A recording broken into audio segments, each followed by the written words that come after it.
Welcome to Rhythm and Rhymes, episode 32. I'm your host, AJ Hughes. And yes, I am here by myself today. Antonio is out this weekend. He was in Costa Rica. He'll be back next week. But don't worry, I got you guys this week. So I'm just start with new music and then we're going to get into the topics that I have planned for y'all. First thing that came out this weekend that had most of my attention, Busta Rhymes. He dropped his first, I don't want to say first new project, but his last project seemed more like a compilation of songs he had done over a period of time. This feels like a more concerted effort. Blockbusta by Busta Rhymes. It came out on Friday, 19 songs, an hour and 2 minutes.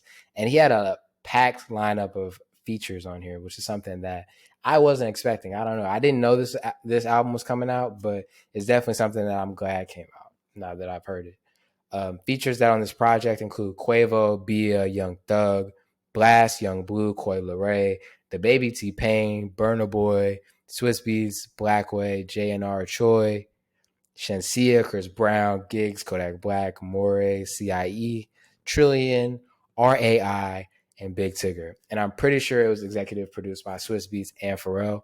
They both have production on this project. And what I will say is it's something I'm definitely I enjoyed it. You know what I'm saying? There were songs on here I love, songs on here I didn't care for as much. There are a ton of rappers trying to stay relevant and not doing a good job of it right now. And I think this project by Busta Rhymes is the way you do it. I guess it's a blueprint of how artists who are older or have been more tenured in the game can stay relevant by finding artists that they can find a sound with and it not sound forced. You know what I'm saying? Just to give y'all an idea of how long Busta Rhymes has really been out, one of his more popular songs early on was Scenario with A Tribe Called Quest, which was in 1991. So to drop in 2023 and still remain somewhat relevant is something that should be applauded. You know what I'm saying? And we're not looking we don't need a nomadic at this point, right? Busta is already stapled. And so for him to be able to drop songs that I like at this point, I think it's a good thing, right? So I'm just gonna run down the songs that I enjoyed and the thoughts that I had through the project. The intro, the statement, a very traditional rap intro. You know what I'm saying? Just bars, no hook, verse, just bars. And I loved it. You know what I'm saying? I think this is a great way to start off an album as any rapper. That's something that I love when a rapper can really just establish the tone of the album early on. The Quavo record, I enjoyed it. It was okay. The Beer record was cool. I didn't really like the Young Thug record. I didn't really need that. My favorite songs on here probably would have been Could It Be You with Blast. Blast really is the new Nate Dogg. You know what I'm saying? You could plug and play him with any hook and melody that you need on any record, especially the really lyrical rappers. And I think he did a really good job on here. And so did Young Blue. You know what I'm saying? I think that this works with the type that rap that he makes. I think they sort of balanced him out. You know, I thought about Murder Inc. when I was listening to this song just because of the way Ashanti and Ja Rule used to work together. I think this had some, not remnants, but similarities to the pattern of the songs, right? Like I enjoyed this record a lot. Big Everything by The Baby and T-Pain. The Baby did go off on this record. Not one of my favorites. I don't know how frequently I'll go back to it, but it was solid. And then my other favorite single on here, Robo Shada with Burna Boy. Both of them, well, Busta Rhymes is Jamaican. The Burna Boy hangs out in Jamaica. He sounds like he's Jamaican sometimes. And this is a very dance hall rap esque record. And I would say Burna Boy showed up a little bit better than Busta Rhymes on this, if I have to be honest. And it's something I'll definitely go back to for sure. I've had this song and the Blast song on repeat probably more than everything else. When I go through the rest of this project, Open Wide with Chris Brown and Shensia was cool. The Kodak record was not bad. The Giggs record wasn't too bad. I really like the Maury record. You know what I'm saying? I like when Busta Rhymes is next to singers and more melodic rappers or more melodic artists. It just makes for a better listen. You know what I'm saying? Because it's very hard to be like two rapidy rappers or two lyricists next to each other and for it to be a good listen in the way that we're used to music today. You know what I'm saying? I'm not opposed to just rap records, Griselda, West Side Gun type of shit. But I will say he just sounds better next to people like Maury or Blast. This was released on Epic Records, and I was also thinking about like I didn't know this project was coming out. You know what I'm saying? It sort of just dropped. And since then, since the 24th, I have seen him on different platforms like Kick Game, like Diary of a CEO, which is interesting and just sort of not orthodox for a rapper to go on there and promote their project, but I think that the way that they're going about this is very new age. You know what I'm saying? I think the fact that he signed with Epic and Sony means that they're just going to have some newer ways of doing things, even though he's an older artist, which is dope to see. You know what I'm saying? Skepta is back outside, Big Smoke. He just announced that he has a festival coming out this year, but he also said that he's releasing more rap records, which was interesting. He dropped a little EP this weekend called 48 Hours with a producer called Ryder. I've only listened to 2 songs on here so far, and they're not the normal sound or the sound I was expecting from Skepta, even though I like them. So if you have time to go listen to Skepta and you are a fan, or you're looking for other types of lyricists that aren't just American, I would give Skepta a listen. You know what I'm saying? He's one of the best. And to see that he's back outside is also very interesting. Kali Uchis and Karol G teamed up for a new single called Labios Mordidos. Excuse my Spanish. But this is the 3rd single off of Kali Uchis' new project that is coming out in January, and I'm excited. You know what I'm saying? I love these 2 people separately, Kali Uchis and Karol G. They're 2 of my favorite Spanish singers, and this record is very good. I like the hook and the melody on this one, and to see where it's placed on the project, because they let you like pre-order or pre-look at the project before it comes out. It's right after my favorite single.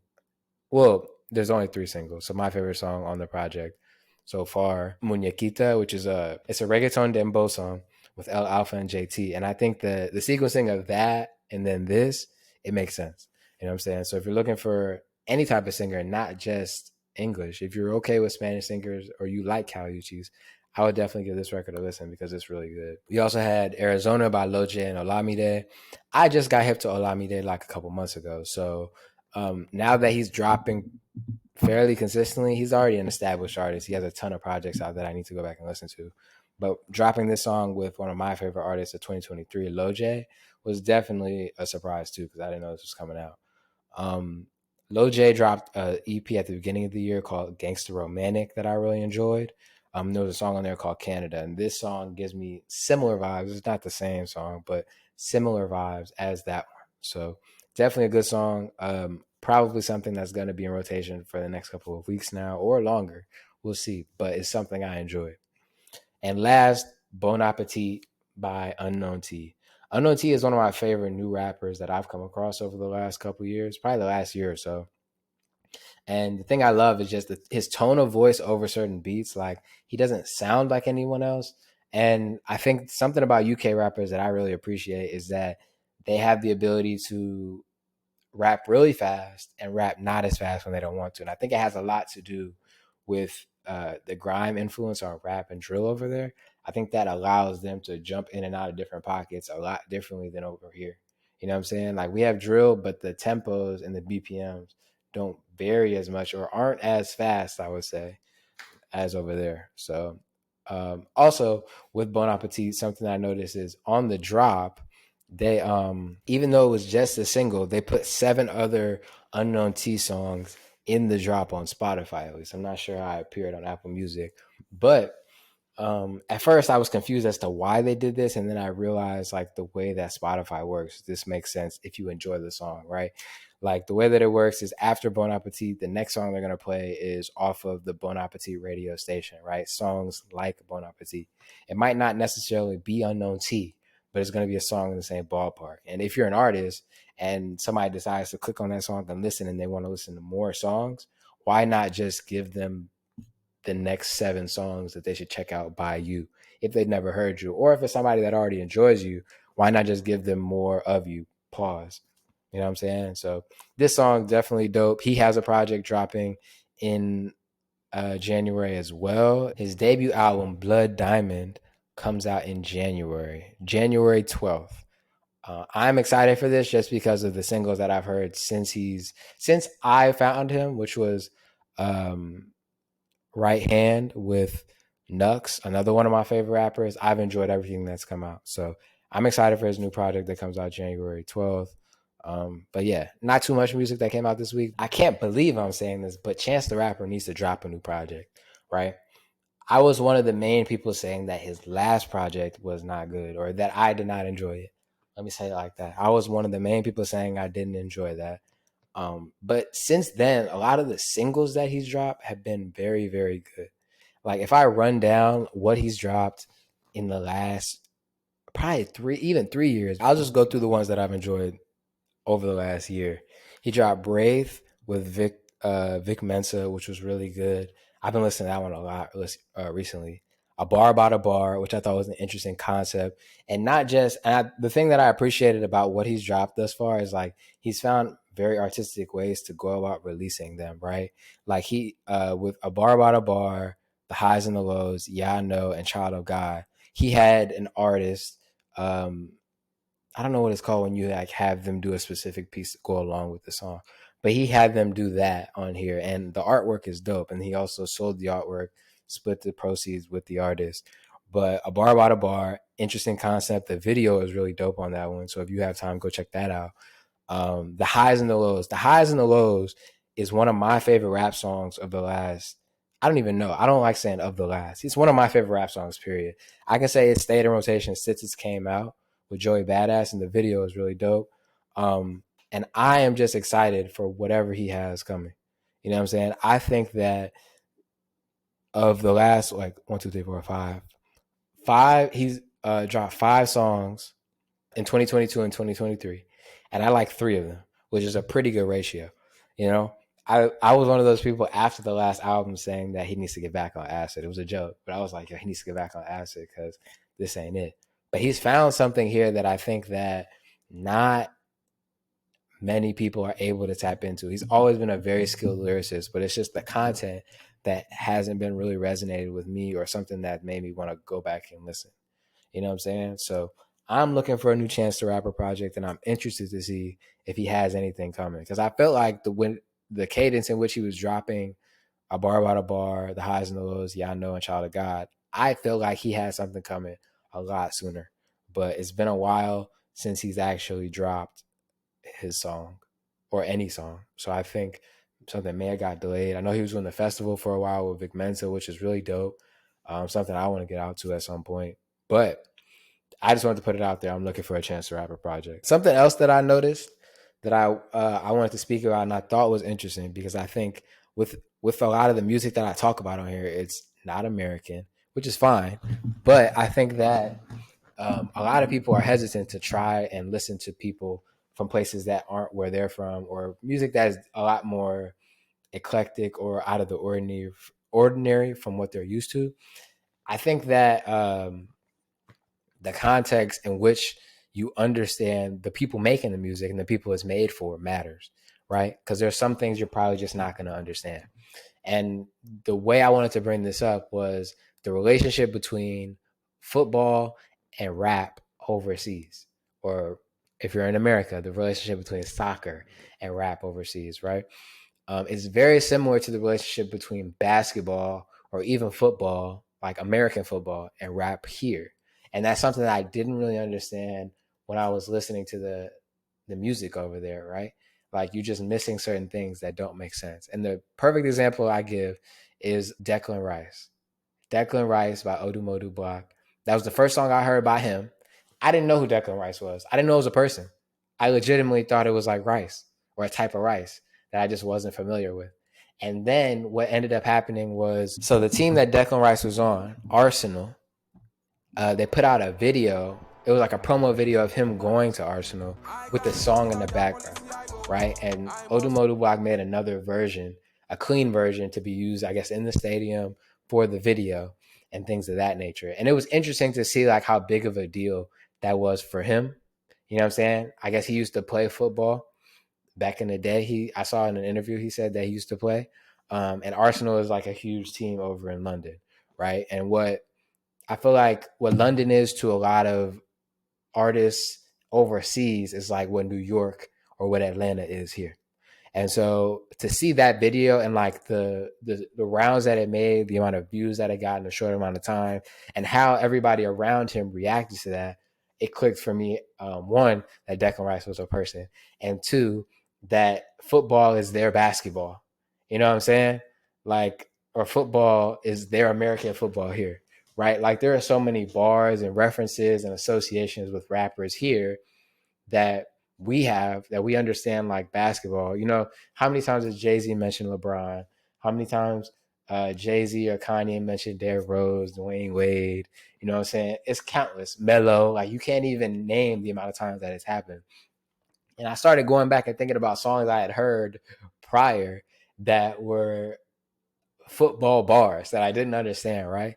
Like Thiago Silva. I had no idea who Thiago Silva was. He's a soccer player from Brazil. And I just loved the song with it was Thiago Silva by Dave and AJ Tracy. And it just, I don't know, like it gives more context to what you're listening to, right? And I'm somebody who enjoys the music over there, right? And so to think about me, somebody who definitely is, I would say, more tapped in than the average American, not really understanding the context of some of the bars or the people that are like heroes or legends or like prominent over there, it really like made me think about it from the other perspective of like, what if I had never like even looked into anything from London or the UK? I'd be so in the dark and I probably wouldn't be open to listening to anything from over there. You know what I'm saying? So I think people being able to like build those bridges for people, like to almost not walk them or hold their hand, but sort of show context, it will definitely help open their audience to who they're able to talk to, right? Like I think it's so funny. I didn't know who Declan Rice was until the video. I'm like, oh, he's a person. Duh. What's up, guys? If you guys have not subscribed yet, please just go over there, hit that subscribe button. We're trying to build this channel. We're trying to build everything we have for you guys here. So if you're watching and you have not subscribed yet, just go hit that button for us. Thanks. Since the 1995 Source Awards, when Outkast established themselves as one of the most prominent acts in rap by winning Best Rap Group and having that moment on stage. Like this, though. I'm tired of folks, you know what I'm saying? Them closed-minded folks, you know what I'm saying? It's like we got a demo tape and nobody want to hear it, but it's like this, the South got something to say. I feel like Atlanta, at that point, established themselves as a real player, as one of the most prominent cities in music, not just hip-hop. And from then, it was just on a climb until by the early to mid 2000s, when I think they sort of established themselves as the hub, right? Artists like Outkast and then eventually Ludacris, Future. I can go on and on with this, but I feel like right now Atlanta is the hub for rap music. And then you still have New York, who's always going to be a player, LA, who's always a player. And now we have the ability to get rappers from all over the place. But with hip hop becoming a declining genre, American hip hop becoming a declining genre on the global scale, I wanted to talk about 3 cities that I think are going to establish themselves as music hubs over the next 10 years. You know what I'm saying? I got 3 of them, and I think all of them are going to play a major part in different ways. First is London. I think London has the ability to do what New York did for so long, and I think it's just because of the diversity in the city, right? New York has everything that you could potentially ever want in terms of a cultural standpoint, right? Even though hip hop was the most prominent for a very long time, you have so many people from so many different places in a city like London that you can get a lot of African influence, a lot of Caribbean influence, a lot of European influence, which you can't really discount because it is mainly European. But I will say with Afro beats on the rise, with Caribbean music as well on the rise, I see artists who are already established there having an even bigger presence in the long run, right? Like Stormzy being in the position he's in now, Dave on the rise, Central C on the rise, some of my favorite artists, Unknown T, Nux, and a lot of Afrobeats artists or a lot of African acts move from Africa. Instead of going to New York to try and get popping, they go to London. You know what I'm saying? You might not understand really the dynamics of that if you're in America, because how would you know?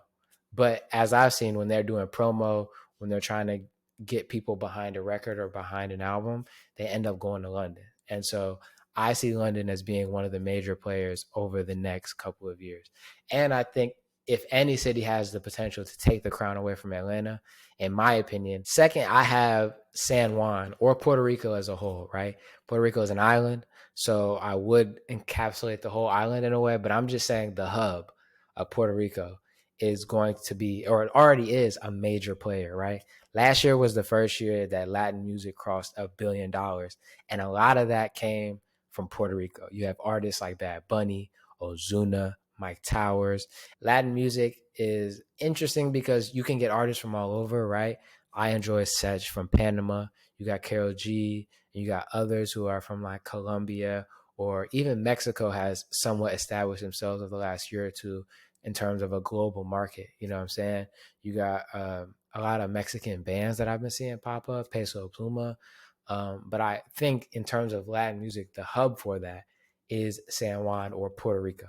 So I see them being a more major player and collaborating with bigger artists from other places over the next couple of years. I think we're already starting to see stuff like that, right? Ozuna did an Afrobeats album earlier this year, which was very unique and interesting, and something I hadn't seen from many Spanish acts, and something I think not enough people take advantage of, with the dembo beat being so similar through dancehall, reggaeton, and Afrobeats. I think a lot of artists are going to start to do that cross collaborating, right? I know Rema did a song with Feed or Faid. I'm not sure how you pronounce his name.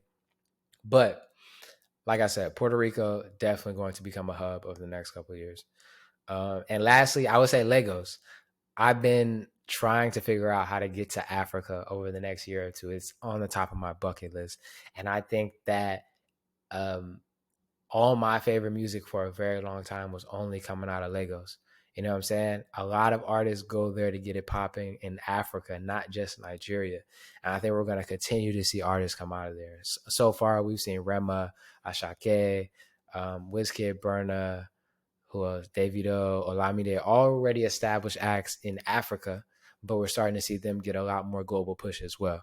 And I just see a lot more artists coming out of there. We still got Thames, Benson, Ruger. Like there's so many, and there's so many that we probably haven't heard of, at least over here in the West. And people I'm more excited to get into. But I see that city as being one as a dark horse and potentially the biggest music hub in the world over the next couple of years. The only thing I see potentially hindering it or keeping it from being that would be something of a language barrier, right? They speak English there, but it is a mixture of languages like Yoruba and Pidgin.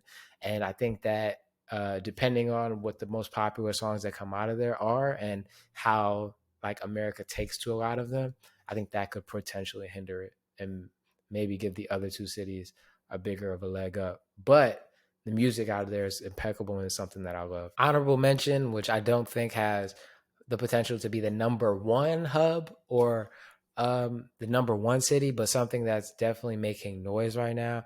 I'm going to group two cities together, Johannesburg, Soweto, South Africa, right? The Amapiano sound has influenced so much in Africa over the last year or two when it comes to production, right? Ashake, Benson, Rema, Wizkid have all been influenced by the Amapiano sound, the log drum.